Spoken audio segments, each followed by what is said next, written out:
alors qu'ils avaient été attaqués personnellement, diffamés lourdement dans le cadre effectivement d'une campagne électorale. Strasbourg est venu dire non.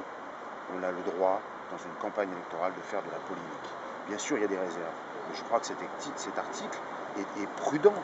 On ne fait que rapporter les propos de l'opposant. L'opposant d'ailleurs qui n'est pas poursuivi et qu'on ne voulait pas poursuivre. Donc vraiment, quand je dis que c'est un procès qui est dirigé contre la presse, c'est une vérité procédurale. Alors maintenant, comme M. Tessèdre vient dire, on ne m'a pas donné la parole, mais de toute façon, il n'a pas pris la parole. Il n'a pas usé du droit de réponse, il n'a pas usé des procédures d'exception qui existent en matière de campagne électorale, il y a des procédures d'urgence.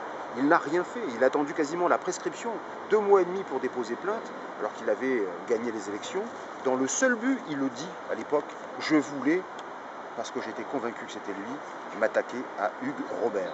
Mais manque de peau, c'est pas lui. Alors il recommencera, on verra plus tard, mais aujourd'hui c'était véritablement sa volonté. C'est quand même fou qu'une journaliste soit poursuivie aujourd'hui, au XXIe siècle, parce qu'elle a écrit, elle a rapporté les propos d'un homme politique, et cet homme politique, entendu le dossier, avec beaucoup de courage, a dit tout ce qu'elle a écrit, c'est ce que j'ai dit. C'est 90% de ce que j'ai écrit. Mais un procès spectacle avec la volonté de s'en prendre à un journal, le petit journal, parce que ce sont des petits journalistes. Et bien je dis non. C'est la liberté qui est en jeu et c'est ça que je viens de défendre aujourd'hui.